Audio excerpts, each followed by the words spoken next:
Bien, nous allons commencer la dernière table ronde de cette matinée. Voilà, quand tout le monde aura rejoint son fauteuil. Donc on a beaucoup parlé, vous l'avez vu, on a beaucoup parlé d'à peu près la majorité de tous les sujets tournant autour de la démographie.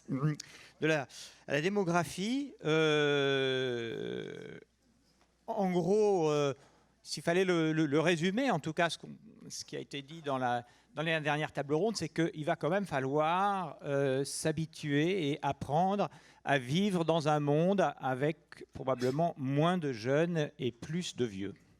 Voilà. Et cette question, évidemment, c'est une question sociétale. On a vu avec Pierre-Henri Tavoyot que c'est une question existentielle même. Mais c'est une question qui se pose évidemment de façon cruciale au sein des entreprises. Et notamment pour deux raisons. Parce que les entreprises, par définition, vendent des produits et ces produits ont une clientèle. Si la clientèle change, est-ce qu'il faut changer aussi les produits? C'est une question, donc les marchés, mais aussi, évidemment, le personnel, ses employés, ses salariés, qui eux aussi sont représentatifs de ce changement, c'est-à-dire de cette grande bascule vers un monde moins jeune et plus âgé. Alors, est-ce que ces changements sont déjà visibles dans les entreprises? Parce que là, on a eu un certain nombre de témoignages, mais plutôt d'observateurs. J'ai un panel ici d'acteurs de l'entreprise, et c'est évidemment l'occasion de leur demander s'ils voient déjà dans leurs activités ces changements se produire et de quelle manière. Et puis également si ça les amène à des réflexions également stratégiques et comment ils s'adaptent finalement à cette nouvelle donne.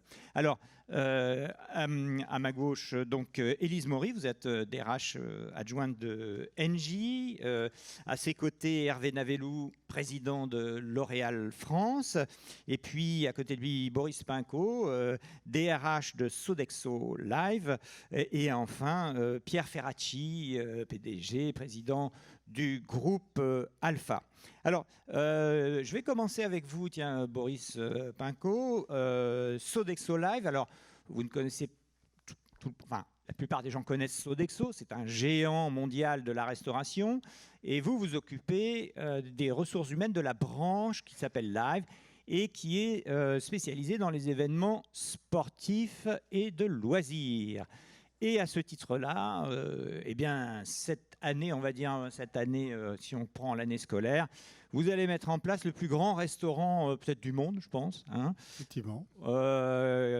Puisque vous allez servir les 15 000 athlètes des Jeux Olympiques d'été qui se dérouleront à Paris. Et vous m'avez dit que vous alliez embaucher pour l'occasion 6 000 personnes.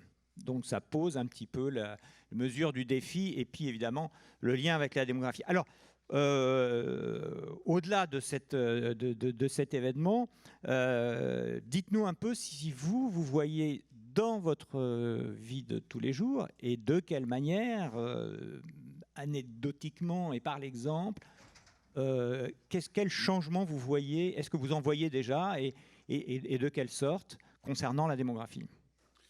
Oui, tout à fait, Philippe. Alors, il y a déjà un changement lié à la démographie qui est quantitatif, c'est ce que j'appellerais la fin de l'abondance. C'est-à-dire, on vit, alors si on prend Sodexo, mais les métiers de la restauration et de l'hôtellerie, on vivait dans un environnement où on, entre guillemets, consommait de la main-d'œuvre. On embauchait, l'immigration était assez facile, beaucoup de jeunes sur le marché. Et on avait donc une main-d'œuvre fluctuante, mais abondante. Le nouveau contexte, et c'est assez soudain, ça s'est accéléré avec le Covid, mais c'est tout à fait récent, c'est que l'humain est devenu la ressource rare. C'est sans doute ça qui fait aussi le lien avec les aspects de responsabilité environnementale aussi d'une entreprise. C'est la gestion de cette rareté. Et ça, c'est un nouveau paradigme. Et qui date de la crise sanitaire ou d'avant? Non, qui date un peu d'avant, mais qui s'est largement accéléré avec la crise sanitaire. Pourquoi? Parce qu'il y a une deuxième catégorie de changement, qui est un changement qui est plus qualitatif, qui est plus sociologique, mais que je raccroche aussi avec la démographie, qui est une transformation des aspirations, voilà, qui s'est beaucoup accélérée avec le Covid. Les personnes sont restées chez eux, elles ont eu le temps de réfléchir à leur rythme de vie, à leur équilibre. Et donc, on voit une transformation des aspirations. Il y en a trois. Une transformation quant à la qualité de vie, donc l'équilibre de vie en personnel et professionnel. Durant le Covid, les gens se sont aperçus, notamment dans nos métiers, qu'ils pouvaient vivre autrement, avec un autre type d'équilibre de vie personnelle et professionnelle. Et aujourd'hui, et c'est la bonne nouvelle, c'est que nos équipes RH sont de nouveau associées à l'aspect organisation du travail. Voilà. Comment organiser un travail qui soit plus équilibré, qui soit plus agréable pour nos équipes. Alors, je vais vous donner un exemple. On exploite, en plus du projet des Olympiques, différents sites, et notamment les restaurants sur la Tour Eiffel, dont un restaurant étoilé. Vous pouvez imaginer que c'est un lieu très attractif pour travailler. En vérité, il y a beaucoup de contraintes. Et c'est ce qui fait qu'aujourd'hui, on a réfléchi notamment aux coupures. C'est une des choses. Et donc de supprimer les coupures. Donc, ce qui fait qu'on arrête de travailler entre le déjeuner et le dîner pour certaines de nos équipes, pour permettre justement un aménagement des plannings de manière à attirer nos personnes. Donc ça, c'est la première aspiration. Les gens, ils n'arrêtent plus de travailler entre midi et 20h? On leur trouve des activités de manière effectivement à ce qu'il n'ait pas à sortir puis revenir sur le travail de manière à ce que ça soit beaucoup plus continu. Donc ça, c'est un exemple, mais j'en ai beaucoup d'autres pour travailler sur l'organisation du travail. Deuxième transformation, le sens.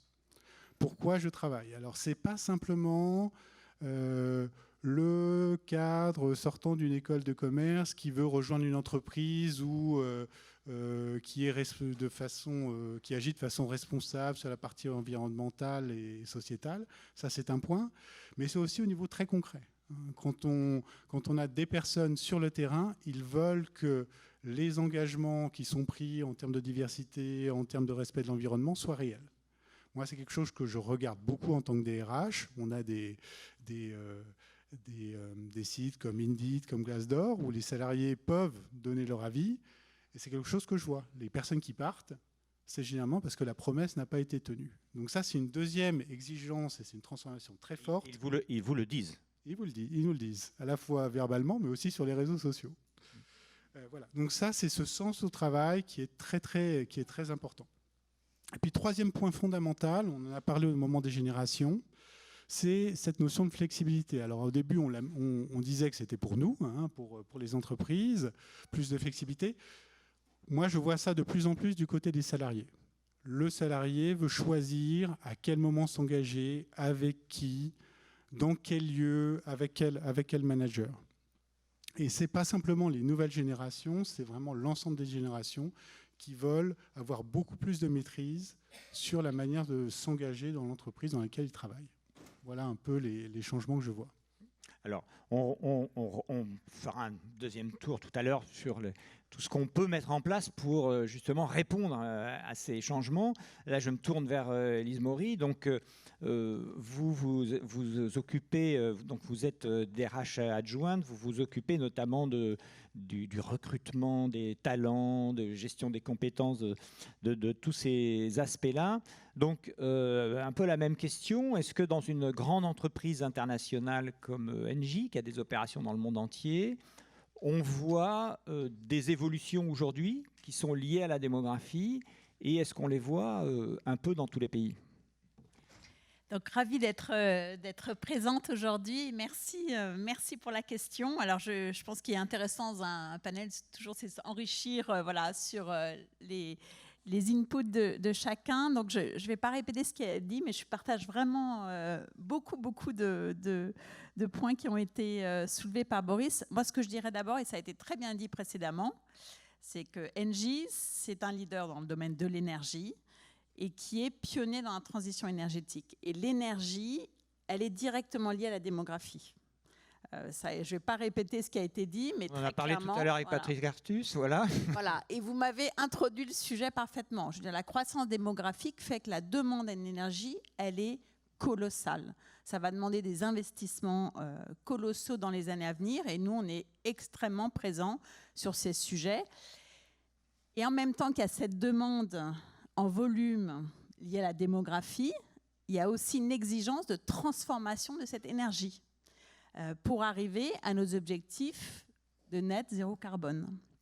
Et donc, ça veut dire de passer on parle bien de transition, passer d'un mode carboné à un mode décarboné, et donc investir dans les énergies renouvelables, dans les nouveaux types d'énergie, dans l'hydrogène, dans les batteries, dans le solaire, dans l'éolien, ce qui veut dire aussi aller acquérir des nouvelles compétences. Donc, soit vous les développez dans l'entreprise, avec vos générations, vos 4 segments de génération, où vous allez l'acquérir sur le marché. Et là, on est face à des enjeux de rareté de la ressource humaine qui nous demandent d'être extrêmement pointus en termes de promesses employeurs, de ce qu'on va pouvoir proposer pour attirer, mais aussi fidéliser. Parce qu'on parle beaucoup d'attraction, de recrutement, mais il y a aussi tous les enjeux de fidélisation dans un monde du travail où notamment avec la jeune génération, les attentes en termes de développement, de mobilité, d'apprentissage sont extrêmement importants et de cycles de plus en plus rapides. Voilà. Nous, quand on a commencé nos carrières, on nous disait un poste, on reste bien 5 ans dans un poste. Un jeune que vous recrutez, si vous lui dites tu vas rester 5 ans dans un poste, je peux vous dire que là, on aura des sujets de fidélisation. Donc, ça nous fait. Je dirais que le sujet de la démographie et les sujets de l'intergénérationnel, ça peut être vu comme une contrainte. Nous, on le voit vraiment comme une opportunité chez Engie parce qu'on prend l'angle, en fait, de la gestion des talents. C'est-à-dire que face à des défis technologiques, techniques aussi importants, de pouvoir produire, stocker, distribuer de l'hydrogène, vous avez besoin de toutes les intelligences, de tous les savoirs. Vous avez besoin de ces différentes générations, pouvoir upskiller des seniors pour leur faire découvrir, les développer en compétences sur des nouveaux métiers. Un expert du gaz, vous pouvez très bien le développer pour qu'il devienne un expert de l'hydrogène. Alors on va voir comment vous faites, mais sur le constat, vous me disiez par exemple l'autre jour que Engie avait parfois dû renoncer à des contrats parce qu'il n'avait pas les personnels adéquats. Donc ça, c'est une conséquence directe sur le terrain de ce problème. Alors j'ai même moi-même fait l'expérience. Avant d'être DRH, je dirigeais une activité de service proche des métiers de Sodexo, mais un peu plus sur les métiers de l'énergie. Et j'étais face et c'était il y a 4-5 ans déjà, donc ce n'est pas un phénomène nouveau, où face à des gains de contrats, on cherchait des techniciens. Donc nous avons 70% de nos besoins en recrutement sont dans les métiers techniques. Et notamment les métiers techniciens, on cherche des techniciens, des techniciennes. Et je dirais que c'est extrêmement compétitif déjà entre les entreprises qui cherchent les mêmes profils dans les secteurs industriels et où l'attractivité des jeunes vers ces métiers techniques est vraiment pas suffisante. Et donc, moi, j'étais en situation... Alors, on a trouvé une solution parce qu'on a pu faire de la mobilité vraiment, je dirais, last minute. Mais j'ai été à 2 doigts de renoncer. Et moi, j'ai des exemples, par exemple, aux États-Unis, sur des gros projets qu'on gagne, où le premier stress du manager, c'est d'avoir la ressource humaine pour réaliser le projet. Donc, ça demande beaucoup d'exigences en termes d'attractivité, de recrutement, d'aller bien cibler les populations qu'on cherche, parce que pas tout le monde n'est nécessairement fait pour rejoindre cette activité, mais voilà, il faut vraiment être très pointu de nos jours pour aller cibler. Et puis, c'est là où votre rôle d'enseignant, il est fondamental aussi, parce que je dirais qu'il faut faut faire découvrir les métiers, il faut aller parler aux jeunes, il faut aller dans les collèges, il faut aller dans les lycées, il faut aller dans les universités, il faut aller dans les écoles. Et nous, on parlera peut-être de ça tout à l'heure dans les solutions, mais on passe beaucoup de temps pour faire découvrir les métiers, donner envie, parce que le premier critère pour rejoindre une entreprise, d'abord, et de nos jours, de plus en plus, c'est le sens. Ça ne suffit pas, il y a d'autres choses. Il y a tenir sa promesse d'employeur, il y a bien sûr les éléments de rémunération, d'avantages, etc. Il y a les éléments de parcours de carrière, d'accès à la formation, mais le sens est fondamental et il faut donner envie, il faut faire aimer ces métiers techniques. Alors, on va effectivement abondamment revenir sur ces sujets. Je voulais maintenant entendre Hervé Navellou. Donc, vous êtes président France de L'Oréal. Donc, c'est l'archétype de l'entreprise de biens de grande consommation, donc des objets usuels qu'on voit tous les jours dès qu'on rentre dans un magasin. Donc, première question, parce que là, on l'a pas trop abordé, mais est-ce que déjà ce changement démographique, plus de personnes âgées, moins de personnes jeunes, etc., est-ce que ça change la stratégie d'une entreprise en termes de marché et de produits ? D'abord, bonjour à tous, ravi d'être là aussi dans ces échanges que je trouve très utiles. Alors, je ne sais pas si on est l'archétype de la grande consommation, mais en tout cas, on est une entreprise... Pour la France. Oui, pour la France, on est présent effectivement sur ce marché de la beauté avec des produits très accessibles jusqu'à des produits et des services très premium et très exclusifs. Non, peut-être moi, un petit commentaire sur la partie démographique générale. Qu'est-ce qu'on voit, nous, et à l'échelle de la France et à l'échelle du monde ? Bon, bien sûr, il y a un ralentissement de la croissance démographique, et on l'a entendu dans le colloque juste précédent, ça c'est assez structurel et c'est mondial. Et donc il va y avoir un vieillissement de la population. Il a déjà démarré en Europe, il pointe son nez effectivement en Chine. Bon. Donc ça c'est une réalité. Et c'est une réalité pour nous effectivement en termes d'ajustement de notre offre. Comment est-ce qu'on s'adapte à cette réalité-là en termes de produits, de services ? Ça, on le fait depuis un certain temps. En réalité, les crèmes anti-rides, on sait faire depuis un certain temps. Donc bon, c'est pas le plus compliqué. Pour moi, c'est plus la gestion ensuite de nos ressources. La deuxième chose aussi sur laquelle je veux insister, c'est important. Nous, on le voit en tant qu'entreprise mondiale, et puis c'est une valeur qu'on porte fortement, c'est la diversité. La plus grande diversité, la plus grande mixité des profils aussi. Comment bien gérer cela ? Et nous, on a toujours considéré chez L'Oréal la diversité comme une richesse. Et donc, comment faire en sorte demain, par rapport à ce phénomène-là, les flux migratoires créent et amplifient ce phénomène, comment être capable d'intégrer, de préparer, de former et de faire grandir. Et puis, le troisième facteur que moi je vois aussi qui est important, c'est la relation au travail aussi qui change. Ça, c'est plus qualitatif, mais je partage complètement ce qui a été dit. La relation au travail change aujourd'hui. Les gens sont en attente de sens, de profondeur. En même temps, se rendre bien compte qu'effectivement, des projections de carrière de façon uniforme, c'est moins facile. Donc, comment se préparer aussi à être plus agile, plus adaptable demain.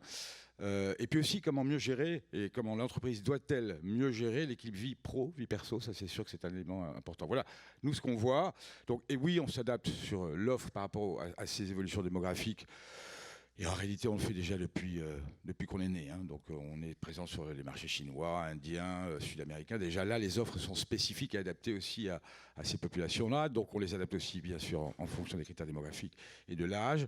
Mais plus fondamentalement, ce qu'il nous faut demain, et on va y revenir, je pense, c'est adresser le sujet des ressources de nos salariés, comment mieux intégrer les jeunes demain, comment mieux accompagner les seniors, ça c'est très important, et puis comment pousser effectivement le sujet de la diversité. Alors, justement, avant de s'attaquer à ces sujets cruciaux, Pierre Ferracci, le groupe Alpha, on connaît, un conseil des entreprises et des représentants du personnel en matière de transformation sociale notamment. Donc vous êtes une bonne vigie finalement des transformations qui sont à l'œuvre dans les entreprises. Est-ce que vous constatez effectivement sur le terrain les effets de la démographie déjà et de ce basculement dont on parlait? Bonjour à tous d'abord, ravi d'être là, merci Béatrice. Oui, bien sûr, on constate le phénomène le plus important qui a déjà été évoqué dans la table précédente et que viennent de reprendre les autres interlocuteurs, c'est qu'il y a aujourd'hui un problème de recrutement qui est géant et qui fait que ça pose quelques problèmes aux entreprises. Et peut-être que derrière le recrutement, qui est un peu plus compliqué qu'avant, il n'y a pas seulement l'effet démographique et ce que disait Yannick Dalbis tout à l'heure, c'est la tranche des 25 à 59 ans ou à 64 ans qui va diminuer dans les années à venir de 60 000 personnes, ce qui n'est pas forcément négligeable. Il y a peut-être aussi un rapport de force entre les salariés et les entreprises qui a un peu changé ces derniers temps et qui fait que l'exigence vis-à-vis du travail se transforme également. Je pense que les entreprises sont amenées à le prendre en compte. Avant la pandémie, elles le faisaient déjà. Depuis la pandémie, il y a des choses qui ont changé assez radicalement. Et ce n'est pas simplement l'équilibre vie privée, vie professionnelle qui est essentiel, hein, je suis d'accord avec vous. C'est aussi peut-être un rapport au travail qui est un peu moins bon dans notre pays que dans d'autres. Il y a des terrains sur lesquels on est en avance, il y en a d'autres sur lesquels il y a encore quelques progrès à faire. Philippe Aghion évoquait tout à l'heure le problème des Danois qui sont moins stressés quand ils perdent leur emploi.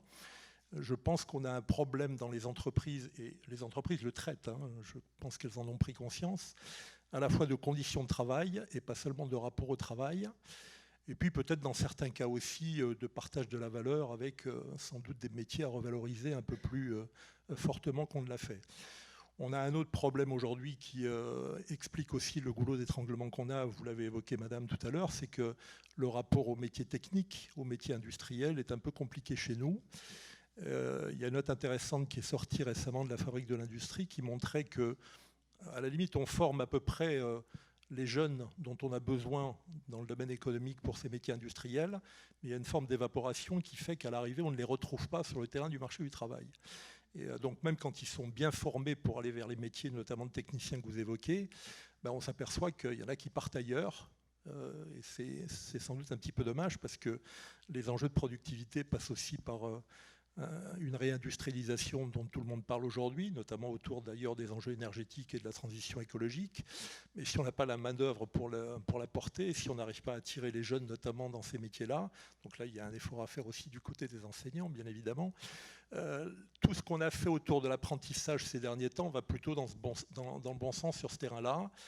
Bon, après, on verra comment l'apprentissage continue à bien se porter si le financement public diminue, parce qu'il a été bien porté aussi par l'aide de l'État. Mais moi, je crois assez à ce travail de fond qu'il faut faire pour revaloriser ces métiers et pour donner de l'appétit à ces enjeux-là qui sont décisifs, y compris pour réussir la transition écologique. Donc le rapport au travail, il faut regarder de près. Pendant la réforme dont on a oublié le nom tout à l'heure, la réforme des retraites, j'ai souvent dit que dans les pays scandinaves qu'on cite souvent en exemple, avant de décaler l'âge légal de 2 ans, je pense notamment à la Finlande d'ailleurs, mais les autres pays de Scandinavie ont fait à peu près la même chose, on a travaillé pendant des années sur le travail, et notamment sur le travail des seniors. Alors, ça n'a pas tout réglé. Hein. À un moment donné, quand on incite à travailler plus en réduisant la rémunération à tel ou tel âge, il faut franchir l'obstacle. Mais quand on incite les salariés à rester au travail parce qu'on aménage le cadre de travail, parce qu'on réfléchit à ce que doivent faire les seniors en fin de vie professionnelle, notamment vis-à-vis des jeunes d'ailleurs, parce qu'ils ont un rôle de tutorat à jouer. Puis peut-être que les jeunes ont aussi un rôle de tutorat à jouer, notamment sur les nouvelles technologies vis-à-vis des anciens. Il peut y avoir des échanges productifs dans les deux sens. Mais quand on fait ce travail-là, il est plus facile ensuite d'inciter les seniors à décaler d'1 an ou 2 ans l'âge de départ à la retraite. J'ai retenu ce que disait Patrick tout à l'heure. On ne va pas le décaler indéfiniment parce qu'à un moment donné, il y a la réalité du départ qui s'impose et on s'aperçoit que dans les pays qui sont passés à 67 ou pour certains à 68 et 69 ans, l'âge de départ réel n'a pas beaucoup changé. Mais ce que je veux dire par là, c'est qu'il y a pour les entreprises, et je connais plus l'une des 3 qui est représentée ici que les 2 autres, il y a un travail de fond à faire pour que le travail soit réhabilité en profondeur. Il y a un enjeu d'autonomie pour les salariés qui ne concerne pas, je crois que vous l'avez dit, seulement les jeunes générations. Il y a aussi une aspiration à l'autonomie. Je n'irai pas jusqu'à dire, comme l'un de mes collègues hier dans une autre table ronde, que tout le monde veut être entrepreneur au sein de l'entreprise, mais tout le monde a envie d'autonomie, a envie de donner un peu plus de sens à son travail et a envie de se reconnaître dans ce que fait l'entreprise. Donc il y a des enjeux d'éthique et de morale qui sont aujourd'hui posés pour les jeunes générations, mais pas seulement pour les jeunes générations. Et moi, j'incite aussi à trouver le cadre organisationnel qui permet de limiter le stress dans l'entreprise. Les gens sont inquiets aujourd'hui. Il y a à la fois le côté sympathique de la transition écologique, il y a aussi le côté qui fait peur. Pourquoi ? Parce qu'elle va coûter très cher. Parce qu'elle va être l'objet de transitions professionnelles qu'il va falloir non seulement financer, mais accompagner. C'est pas facile de changer de métier. Il y a des métiers qui vont disparaître beaucoup plus rapidement qu'avant. Il y en a d'autres qui vont se transformer. Donc il faut répondre à cette forme d'angoisse. Et moi, je pense que l'entreprise est la mieux placée pour le faire. C'est quand même un endroit où on passe beaucoup de temps. C'est un endroit où on gagne sa vie par ailleurs, ce qui n'est pas négligeable. Mais c'est un endroit aussi où on s'épanouit, où on se développe, où on s'émancipe. Donc il y a cette question du travail qu'il faut avoir en tête. Après, ça a été évoqué dans la table ronde précédente. Je crois que la question de l'immigration, il va falloir que notre pays la traite de façon un peu plus intelligente et dépassionnée. On n'est pas le pays où le taux d'immigration est le plus élevé. Il y a des pays, les États-Unis et l'Allemagne, pour ne citer que les plus importants, qui ont une immigration beaucoup plus forte, beaucoup plus diversifiée que la nôtre. Il va falloir qu'on la pense un peu au travers de nos besoins économiques. C'est-à-dire qu'au lieu de simplement la subir et du coup d'inciter une partie de la population à ne penser qu'aux conséquences de la décolonisation qui pèse encore sur le comportement des uns et des autres, il faut qu'on ait une immigration qui soit un peu plus pensée par rapport à nos besoins industriels aussi, aux besoins des métiers qui, quel que soit l'effort de revalorisation salariale qu'on fera, n'attireront pas immédiatement des concitoyens. Donc il faut faire appel, et c'est déjà le cas depuis des années, il faudra continuer à faire appel à une forme d'immigration. Donc je pense qu'on a besoin d'immigration à la fois pour des qualifications relativement basses, qu'il faut mieux rémunérer, et pour des qualifications relativement élevées, où on a un goulot d'étranglement. Et le temps que l'éducation nationale et que le système de formation s'adapte, il faut faire appel à une immigration qui est un peu plus pensée, un peu plus diversifiée, comme les États-Unis le font depuis des années et des années. Je n'ai pas l'impression que ça perturbe autant que ça le champ sociétal. Alors on va reparler effectivement de ce sujet de l'immigration parce que c'est un sujet intéressant. Juste, je rebondis, vous disiez que la France ne brillait pas par ses conditions de travail. Alors, comment vous expliquez ça ? Moi, j'interpelle souvent mes amis syndicalistes en leur disant qu'on a payé très cher la mise en œuvre de 35 heures.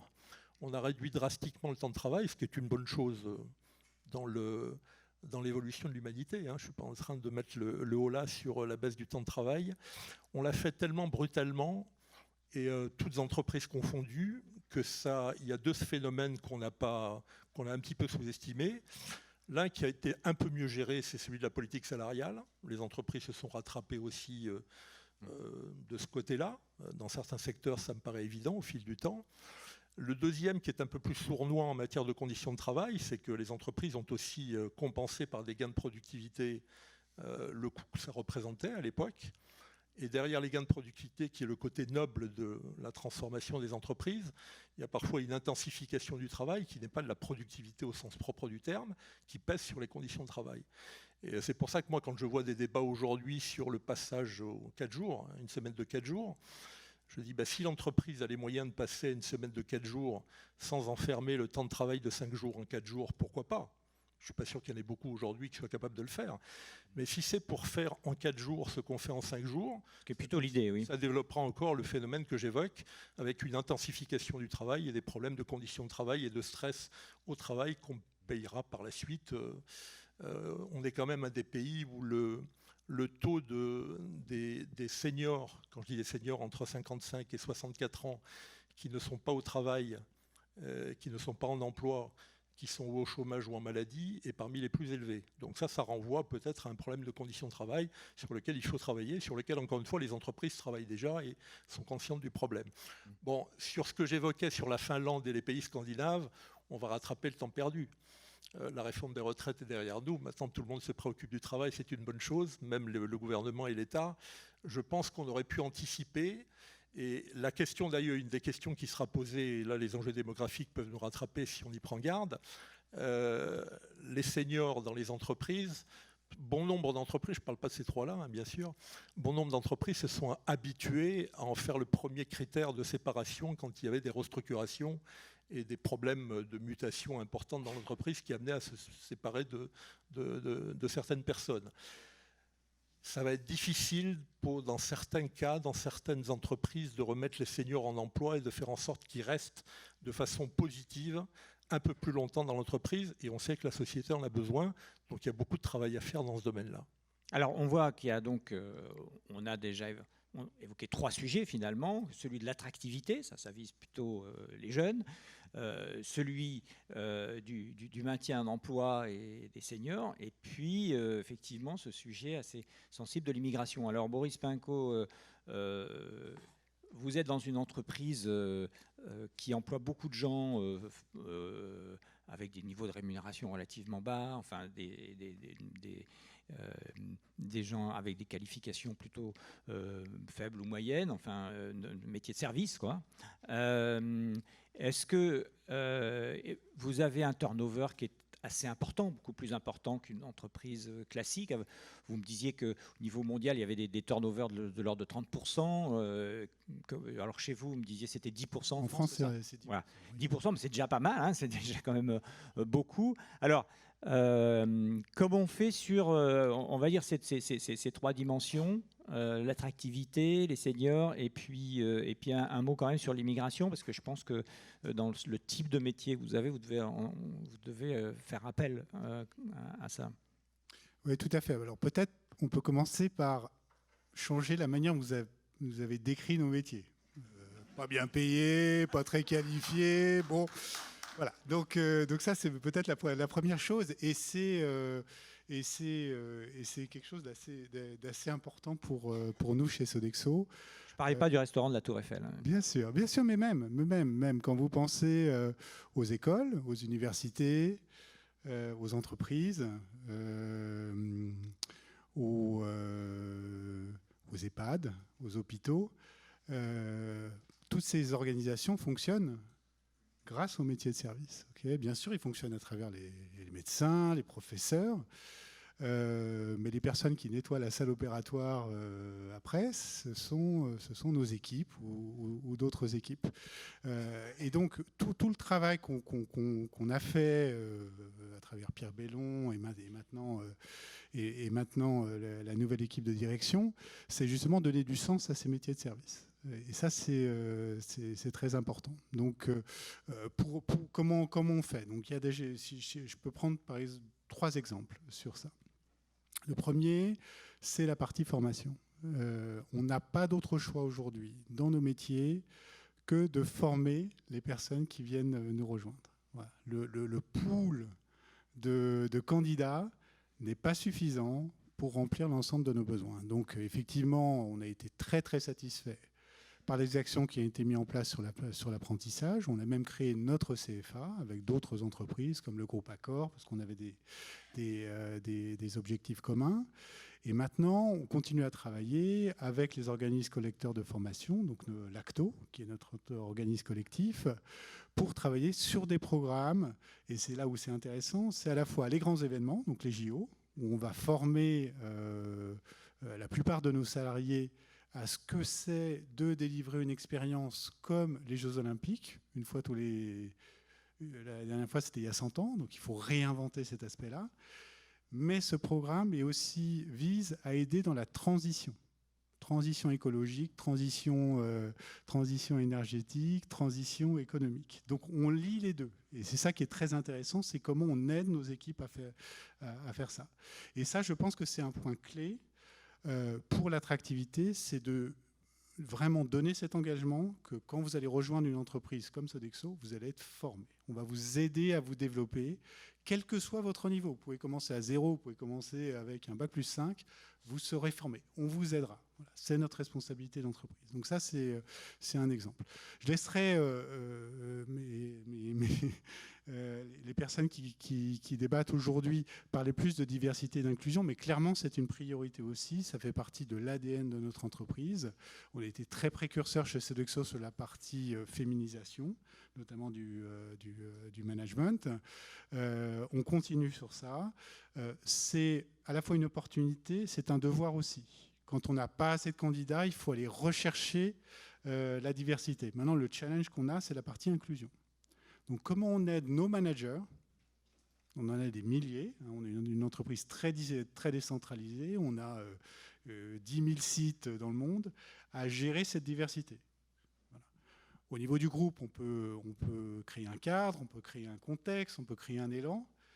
Mais ce qui se passe, c'est au niveau du terrain, voilà, au niveau de chaque site. Comme on le dit, on rejoint une entreprise, on quitte son manager. Et donc, on a déployé un programme de formation mondial qui est fondé sur 2 valeurs clés, qui est de leadership, qui sont être empathique et être collectif. Donc, jouer l'équipe et engager ses salariés pour aider les managers à manager cette nouvelle donne, voilà, pour fidéliser nos équipes. Le dernier point sur l'immigration. Mon point d'observation sur ce point-là, et comme vous le savez, notre branche est très très active dans les discussions actuelles pour pousser. C'est des mesures ciblées en matière notamment de régularisation, mais après c'est lié aussi aux futures immigrations. Je pense que si on veut sortir du débat aujourd'hui, il faut sortir du trauma. Bon, je n'étais pas encore né, mais du trauma des années post-Deuxième Guerre mondiale, où on a fait venir cette main-d'œuvre aujourd'hui. Et si le débat est perçu sur ces termes-là, je pense qu'on n'y arrivera pas. Donc il faut que nous, entreprises, on fasse participer cet enjeu de l'immigration à travers un enjeu plus général sur la formation, sur l'intégration, sur les salaires, de manière à ce que ça soit perçu comme un outil de croissance économique, mais aussi croissance des équipes qui travaillent, enfin des salariés. Si on reste dans ce débat, je pense qu'on aura beaucoup de mal, parce qu'aujourd'hui, la perception, c'est on va utiliser des outils des années 50 pour gérer un problème dans une donne qui a complètement changé. Et donc je pense que tout ce qu'on est en train de dire doit pouvoir contribuer à apaiser le débat et à aller vers quelque chose qui soit raisonnable. Vous avez une statistique du nombre d'étrangers qui travaillent chez Sodexo? Non, j'en ai pas. Ouais. Mais en gros, comme ça, Nous, on a des équipes qui sont très très diverses, très très diverses. Donc après, c'est pas forcément des personnes qu'on identifie comme migrées. Bon, on a beaucoup de première génération, on a beaucoup de programmes aussi qui visent dans les quartiers prioritaires à employer ces personnes, à les former, à leur proposer un emploi stable. Donc c'est quelque chose qui nous est naturel. Maintenant, Quels sont les métiers qui sont le plus en tension dans votre activité, ceux sur lesquels vous avez énormément de mal à trouver, et donc éventuellement vous pourriez faire venir, enfin pas faire venir, mais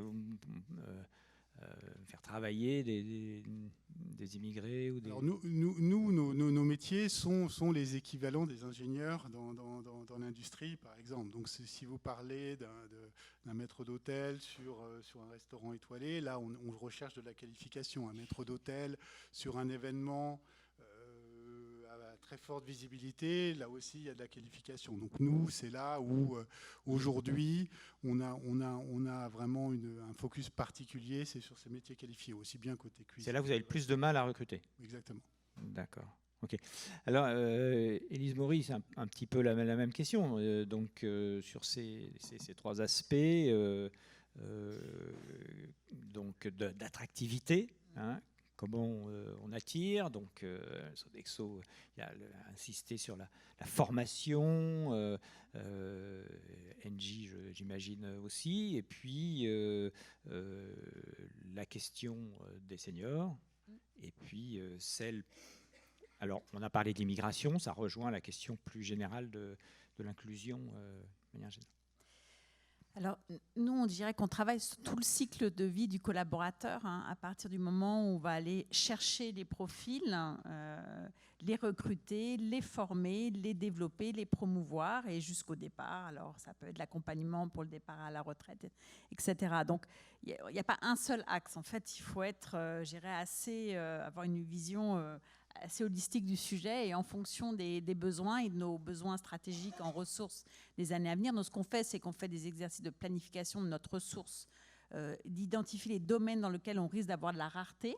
Par exemple, on sait que l'hydrogène, on n'arrive pas à trouver sur le marché, il faut qu'on forme nos équipes. Donc, on fait de l'anticipation, et derrière, on actionne en fonction de cette vision stratégique. Alors, c'est quoi les 3 métiers sur lesquels vous êtes Alors, le plus en tension, Remarquez. je dirais, c'est les métiers techniques, c'est les métiers d'ingénieur projet. Voilà. Et c'est dans toutes nos géographies, parce que nos activités se développent beaucoup en Europe, mais aussi beaucoup aux États-Unis, au Brésil, au Moyen-Orient. Donc, on voit que, par exemple, le turnover aux États-Unis, au Moyen-Orient, il est beaucoup plus important qu'en Europe. Et donc, ce qui veut dire qu'il y a beaucoup plus d'exigences, voilà, de travailler sur la fidélisation et donner des perspectives. Et je pense que ce sur quoi on travaille, c'est cette promesse employeur de dire, vous rejoignez Engie, il y a 3 piliers. Vous allez avoir un impact sur un sujet majeur, environnemental, climatique, et c'est ce sens. Mais vous rejoignez Engie aussi parce que vous êtes amené à travailler en collectif. Et tu l'as très bien dit tout à l'heure, hein, on apprend. Vous savez, dans l'apprentissage, il y a la règle de 70-20-10. 70%, on l'apprend sur le job.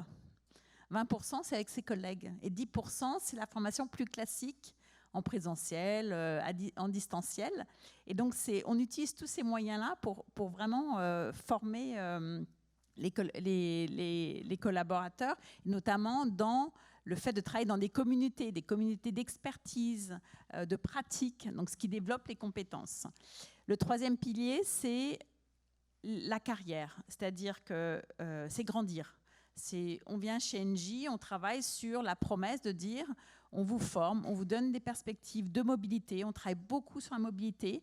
Et d'ailleurs, ça, c'est un sujet très important pour les seniors. Moi, je suis convaincue qu'un moyen justement d'accompagner nos seniors dans ces dernières années de carrière, c'est faire appel à leur expertise, pouvoir vraiment les faire contribuer à la transmission de savoir, faire monter les jeunes. Ils sont très demandeurs, voilà, ils nous demandent beaucoup, mais aussi leur permettre d'avoir des missions qui ont de l'impact. Ils veulent se sentir utiles et pas se sentir que voilà, ils sont dans un placard leurs dernières années, et donc dire moi je veux pouvoir partir en mission peut-être au Moyen-Orient pour un nouveau projet solaire. Voilà, est-ce que je peux faire ça? Donc il faut qu'on puisse répondre à ça. Et puis, je dirais que c'est l'ensemble de ces 3 piliers qui fait que c'est un pacte, c'est un engagement. Quand vous signez un contrat avec une entreprise, c'est un engagement entre le collaborateur et l'entreprise. Donc, c'est un pacte. Et donc, on travaille vraiment sur l'ensemble de ce cycle. Et je vais peut-être faire juste un petit zoom sur les jeunes, sur l'apprentissage. On s'est fixé, il y a quelques années, un objectif extrêmement ambitieux. Qu'à 2030, on ait 10% de nos effectifs qui soient des apprentis. Alors, on n'a pas juste fixé un objectif pour le plaisir de fixer un objectif, c'est qu'on voyait déjà il y a quelques années ces impacts démographiques et ce sujet. Moi, j'ai regardé avant, bien sûr, ces entretiens, nos dernières stats sur la démographie. Et oui, on a une gaussienne, mais elle est quand même bien poussée vers les plus seniors. Et donc, on a besoin de recruter ces jeunes. Et donc, un petit chiffre pour donner l'idée. Donc aujourd'hui, on a 7,4% d'apprentis dans nos effectifs en France. 7,4% d'apprentis. 4% dans le monde.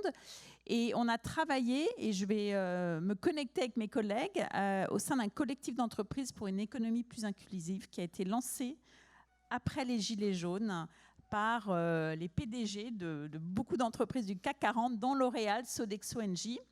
Et on travaille ensemble depuis 2018 sur des choses super concrètes autour de 3 axes. L'emploi et l'inclusion, donc d'aller chercher les personnes les plus éloignées de l'emploi, les migrants, les réfugiés, les personnes qui sont en échec, les personnes en échec scolaire, le handicap. Donc on a un groupe de travail là-dessus, sponsorisé par les CEO. Ils se retrouvent 3 fois par an pour parler d'emploi, les CEO de ces entreprises.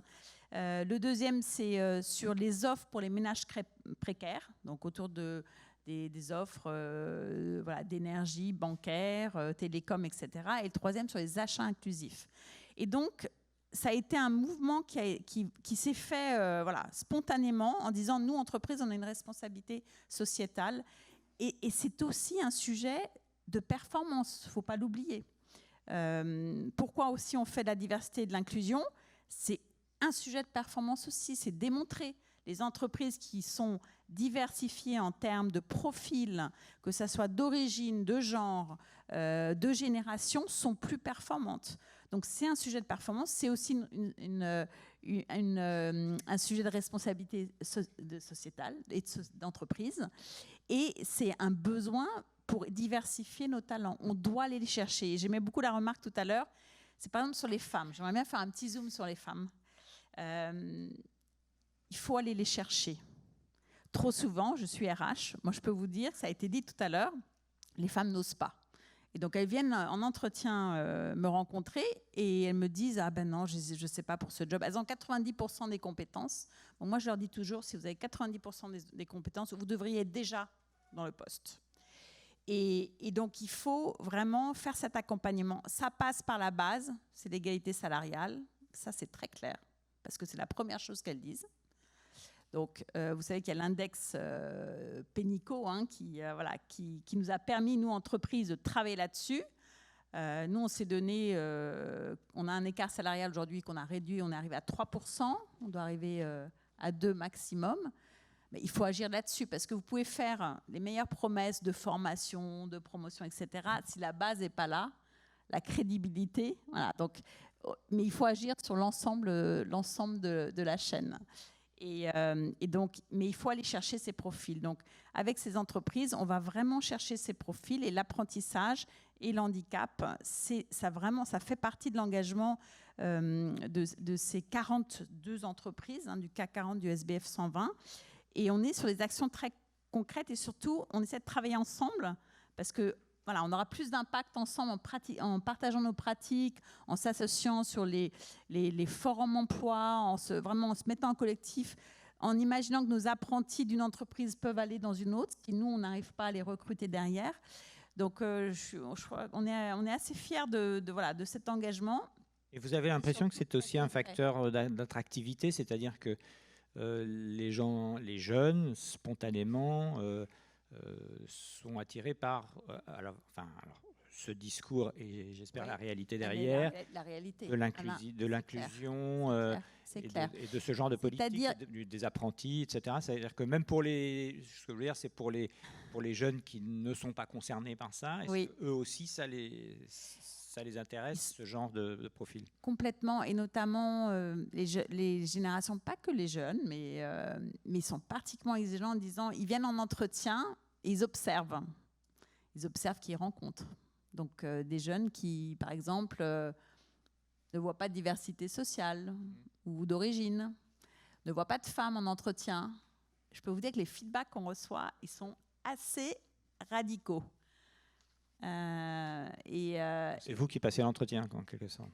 Alors, c'est un super point. C'est qu'en fait, le jeu de, je ne veux pas dire pouvoir, mais il a complètement changé. Et de plus en plus, j'ai l'impression d'être sur le grid. Je dois vraiment convaincre le candidat. Et c'est plus le candidat qui doit me convaincre. Bon, il faut quand même trouver un petit équilibre. Alors ça, par contre, c'est frappant. Et je trouve que ça s'est accéléré, ce fameux marché de l'emploi. Donc, c'est un super point. Mais je ne sais pas si mes collègues vous ressentez la même chose, mais je vous assure, moi, souvent, je me sens on va demander à Hervé Navellou, parce que vous, alors, on sait que vous faites le siège de HEC et de toutes les grandes écoles pour faire venir les meilleurs, mais derrière ça, quelles actions vous avez pour attirer les autres talents? Pas que HEC, beaucoup d'écoles et des universités et aussi des collèges et des lycées dans les quartiers difficiles. Hein. Moi, je crois beaucoup à ça, je vais y revenir. Peut-être juste pour répondre à la question sur l'attractivité des entreprises aujourd'hui ou des grandes entreprises aujourd'hui et puis les conséquences démographiques aussi sur nos politiques RH, etc. Pour moi, l'attractivité d'une entreprise comme la nôtre, d'abord, c'est de bien expliquer la beauté de notre métier, son utilité. Et au fond, certains disent que la cosmétique, la beauté, c'est futile. Ben non. La beauté, ça aide à prendre confiance en soi, c'est créer l'estime de soi.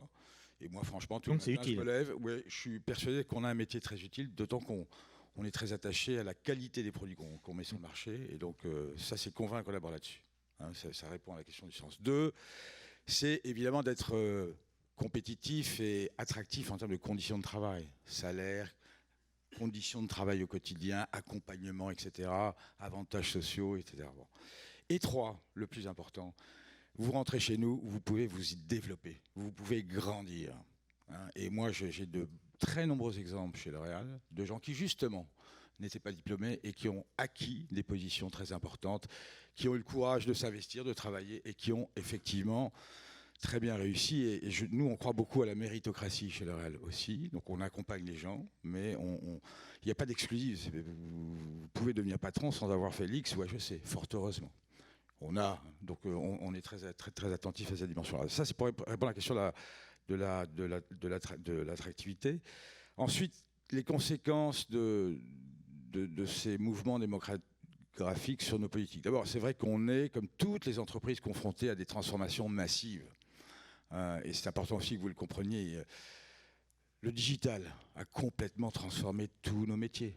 La recherche, qui est très importante chez nous, le marketing, l'industrie, c'est une transformation massive et qui a requis des efforts de formation chez nous très importants.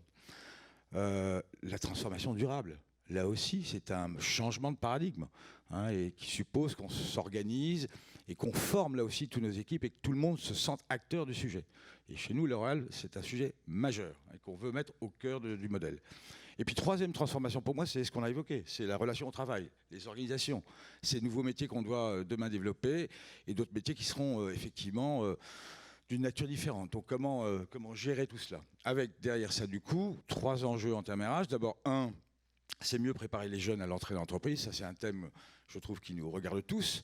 Et nous, chez L'Oréal, on a beaucoup développé ces derniers temps l'alternance, les stages, et aussi le mentoring et le coaching des jeunes pour les préparer à la vie professionnelle. On a un programme qui s'appelle L'Oréal for Youth, et beaucoup de mes RH sont mobilisés là-dessus. Vous savez quelques chiffres quand même. D'apprentis, vous avez, parce que c'est juste pour comparer. Quelle est la vous me demandiez, donc j'ai quelques chiffres. Sur la France, on est 15 000 en France. Ouais. Et par an, en fait, on recrute donc 1900 CDI, CDD, 1000 alternants, on a triplé ce chiffre-là, et 1500 stagiaires. Et c'est intéressant ces politiques parce qu'en fait, au final, 90% de nos postes CDI, CDD sont pourvus par les stagiaires et les alternants. Ah oui. Et ça, c'est une politique à laquelle on croit beaucoup, puisque c'est comme ça qu'on les intègre, qu'on les prépare et qu'on leur crée justement l'envie d'y rester. Donc ça, c'est la première chose. Donc vraiment mieux préparer les jeunes à l'entrée en entreprise et être au contact de ces jeunes, effectivement, dans les campus, mais pas seulement les grandes écoles, dans tous les campus. Et aller effectivement à la rencontre des jeunes qui n'imagineraient pas de rentrer chez L'Oréal, notamment dans les quartiers difficiles. Ça, c'est important. Vous allez aussi dans les lycées, par exemple? Bien sûr, et on organise des stages pour des élèves de 3e aussi de façon de plus en plus régulière et de plus en plus importante. C'est pas encore énorme, mais on le fait bien sûr. On a des relations avec les lycées, certains lycées très, très proches. Le deuxième grand enjeu, évidemment, c'est mieux accompagner les seniors. Moi, j'aime pas le beau senior, je préfère expérimenter, mais enfin bon, comme c'est le terme qu'on usitait, donc mieux les accompagner. Là aussi, 3 choses. Développer l'échange intergénérationnel au sein de l'entreprise. Accueillir les jeunes par les expérimenter, notamment dans les programmes d'induction et de formation. 2, c'est faire de notre entreprise une entreprise apprenante tout au long du parcours. Les gens qui ont 45 ans doivent être capables de se remettre en question, ou en tout cas de se former aux nouvelles technologies pour évoluer. Ça, c'est très important. Et chez nous, disons, les gens qui ont plus de 50 ans, 85% ont des formations aujourd'hui chez nous. Donc on continue cet effort-là jusqu'au bout. Et 3... Vous avez beaucoup de centres de formation interne? Ah oui, on fait un gros effort de formation interne. On a environ une centaine de gens en France qui sont consacrés à la production de contenu en formation, à l'activation de ces programmes de formation. Et le troisième élément, à mon avis, pour les seniors, c'est aussi les aider à préparer la vie d'après, qui est là aussi quelque chose d'important. Ça rejoint un petit peu ce que vous disiez par rapport aux pays nordiques, mais bon, ça se prépare. Il ne faut pas attendre que la hache arrive sans l'avoir anticipé. Et puis, dernier point, c'est tout ce qui est diversité, comment l'encourager, l'enrichir, la pousser. J'ai entendu tout à l'heure que le sujet de la parité notamment a été évoqué. Ben chez nous, chez l'Oral, juste je vous donne un exemple, 70% des membres du comité d'action de l'Oral France sont des femmes. Le sujet de la parité, on l'a adressé depuis... C'est pas de la parité, ça, alors. Ah non, donc c'est vous dire qu'on est allé assez loin, mais c'est fait. C'est fait, mais c'est un travail de longue haleine. On a une politique extrêmement volontariste dans ce domaine-là. Il y a une parité salariale, évidemment, mais il y a même l'encouragement aussi de pousser les femmes à prendre des responsabilités, et ça donne ses résultats. Et puis, continuer d'être effectivement, et pour moi, ça c'est très important, faire de L'Oréal et faire de nos entreprises, des entreprises qui font grandir, ce que je disais tout à l'heure, qu'elles continuent d'être des ascenseurs pour ces jeunes qui montent, qu'elles les fassent grandir, qu'elles les fassent réussir. Alors, j'avais une question pour Pierre Ferracci, parce que justement de votre connaissance plurielle des entreprises et aussi de la sociologie, de la jeunesse et tout ça, est-ce qu'il n'y a pas chez les jeunes une forme de méfiance vis-à-vis des grandes entreprises, des grandes structures et une tendance, est-ce qu'on constate une tendance des jeunes à aller plutôt soit vers des petites structures, soit vers des entreprises plus récentes? Est-ce qu'il y a un rejet, comme on parle d'un rejet de la politique ou des grandes organisations, un rejet des grandes entreprises? Je ne pense pas, mais je pense qu'un jeune qui entre aujourd'hui dans un grand groupe, au-delà de tout ce qui a été évoqué, auquel je souscris, il va attendre aussi de la grande entreprise qu'elle lui permette d'exercer sa capacité de créativité. Pas forcément d'être entrepreneur ou intrapreneur, mais en tout cas d'être autonome, mais peut-être aussi de créer son entreprise demain. Il y a des entreprises qui ont créé des écosystèmes qui permettent aussi de donner les moyens à des jeunes de se lancer, parfois dans le cadre de l'entreprise ou d'une petite filiale, parfois en les aidant à créer quelque chose de beaucoup plus autonome. Donc pour moi, c'est un élément essentiel, et avec tout ce que vous avez dit, cet élément est un élément d'attractivité fort pour les jeunes. Bon, après, il peut y avoir des grands groupes qui ont aussi une image d'immobilisme et de conservatisme qui rebutent. Tout le monde n'est pas parfait dans ce monde-là. Mais je pense qu'il y a eu beaucoup d'efforts qui ont été faits dans ce domaine-là. Et quand on parle de la question du travail, la question de l'autonomie et de la créativité dans le travail, elle est clé aujourd'hui pour les générations les plus jeunes. Alors, je précise d'ailleurs qu'on a aussi nos propres problèmes dans le groupe Alpha. On est 900, il y a des métiers qui sont attractifs, d'autres qui le sont moins. Estelle Sauva évoquait tout à l'heure le métier d'expert comptable, le métier d'auditeur. Il est moins attractif qu'avant parce que l'IA est passée par là, la révolution numérique est passée par là. Les enjeux d'autonomie sont un peu moins évidents que quand on fait du conseil, où on est plus créatif, où on fait de la transformation d'entreprise. Donc on joue là aussi un petit peu de la polyvalence pour continuer à attirer des compétences dont on a besoin, parce que l'audit et l'expertise comptable, ça s'est aussi développé dans la dernière période et il en faut. Sur le plan féminin, je précise que la DG est une femme, puisqu'elle était là tout à l'heure, et qu'elle est amenée à me succéder, que le COMEX d'Alpha est représenté par 4 femmes et 3 hommes, donc on est un petit peu en avance dans ce domaine.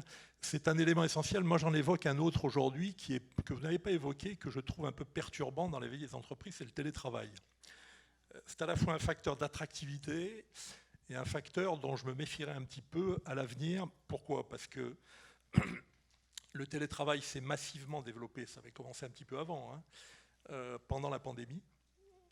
Et quand on négocie un accord de télétravail en pleine crise sanitaire, bien sûr on protège les salariés, donc on envoie tout le monde un petit peu à l'écart de là où il y a des flux qui sont un petit peu gênants en période de crise sanitaire. Certaines entreprises en sont revenues. Et certains salariés en reviennent aussi. Et d'ailleurs, parmi les plus jeunes, qui veulent aussi un cadre collectif qu'ils n'ont pas forcément à distance, en tout cas qu'ils ont un peu moins à distance. Donc je pense que là-dessus, il faudra faire un effort de réflexion pour trouver les bons équilibres. Alors d'abord, ça peut aussi couper non seulement la société en deux, mais parfois les entreprises en deux, parce qu'il y a des métiers qui s'y prêtent et il y en a d'autres qui ne s'y prêtent pas. Mais même pour les métiers qui s'y prêtent, il faut trouver l'équilibre qui permet de garder à l'entreprise ce qui fait sa force.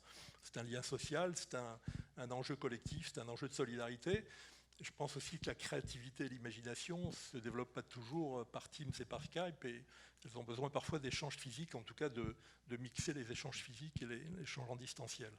Après, moi, je vous rejoins dans tout ce que fait l'entreprise en matière d'inclusion.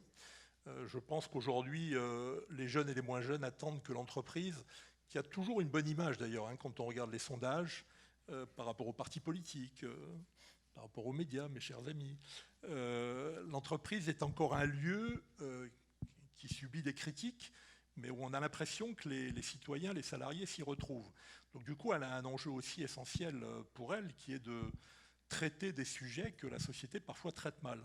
Moi, je pense qu'en matière, vous l'avez évoqué, en matière d'ascenseur social, il y a à donner des signes aujourd'hui. Alors en plus, il y a des signes qui sont faciles à donner parce que ça se fait dans les entreprises, pas dans toutes là aussi, mais on n'a pas besoin de sortir d'une grande école pour effectivement gravir les échelons.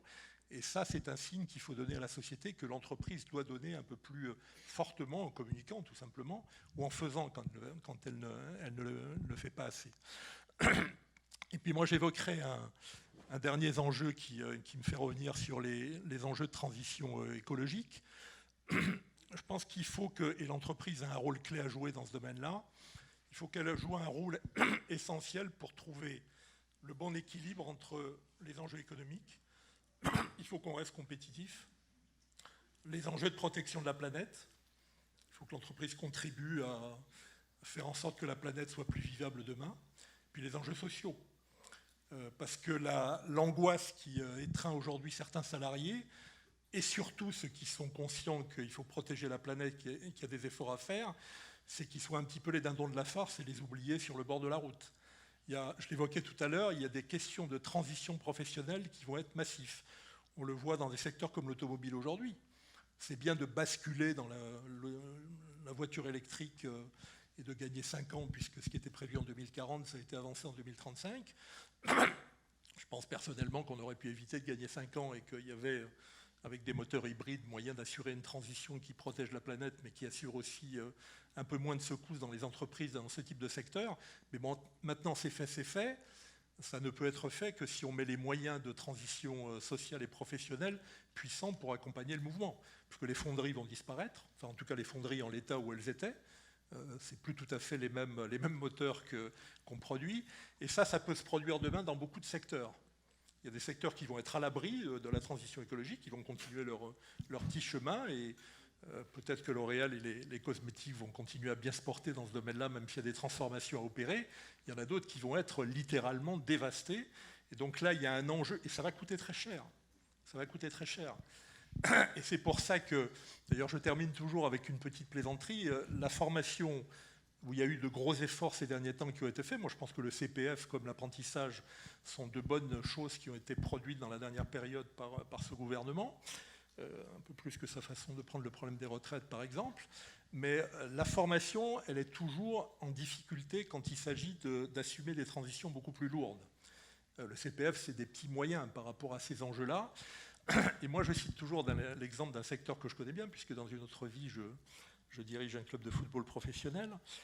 Dans le football professionnel, il y a quelque chose qui pourrait servir d'exemple à bon nombre de secteurs économiques, c'est que quand un club, tout petit club amateur, forme, et que son joueur éclot et devient un grand joueur et qu'il est transféré dans des grands clubs, ben, il y a une partie de cette manne financière qui retombe sur le club formateur.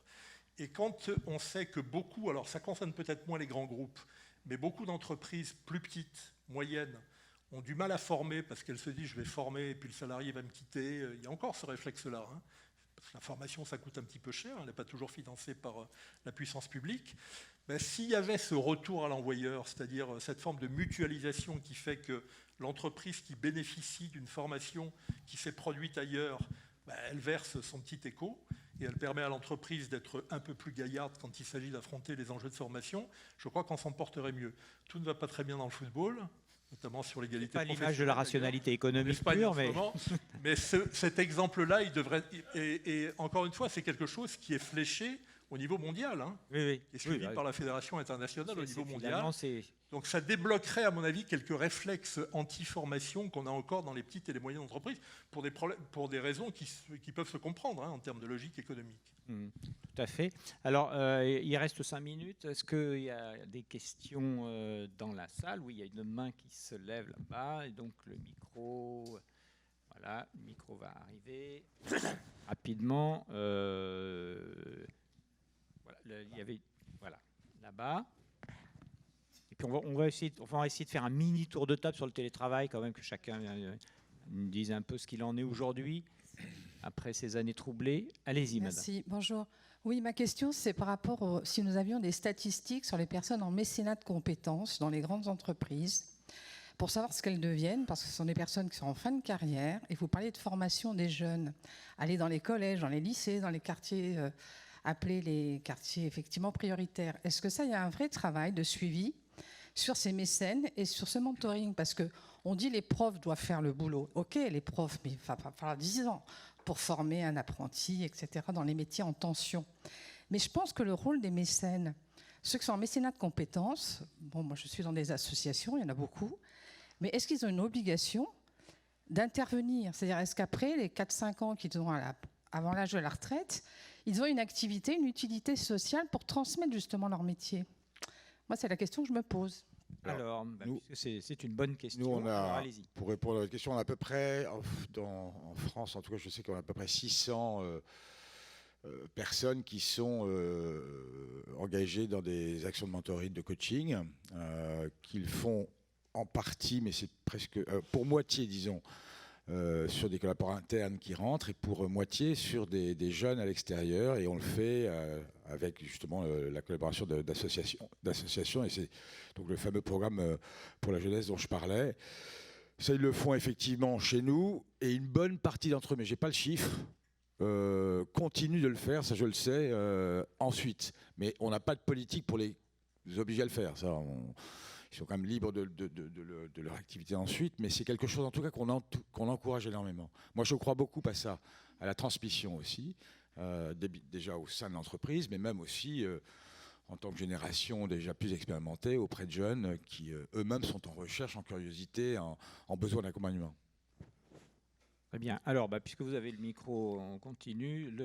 Le télétravail. Le télétravail, moi, je partage totalement ce que dit Pierre Ferracci. Je pense que c'est à la fois un moyen d'attractivité et en même temps. Ouais, et en même temps, il faut trouver le juste équilibre. Une entreprise, c'est une culture, c'est une communauté de personnes. Si vous cassez ça, et si vous allez vers des systèmes de 4 à 5 jours de télétravail, vous devenez une boîte de consultants totalement déshumanisée.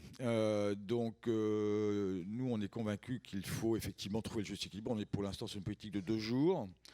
Mais on tient absolument à maintenir la présence physique, les réunions, le contact informel qui fait qui crée au quotidien ce sentiment d'appartenance et cette culture d'entreprise qui est très importante. Donc effectivement, totalement en ligne. Boris Pinco.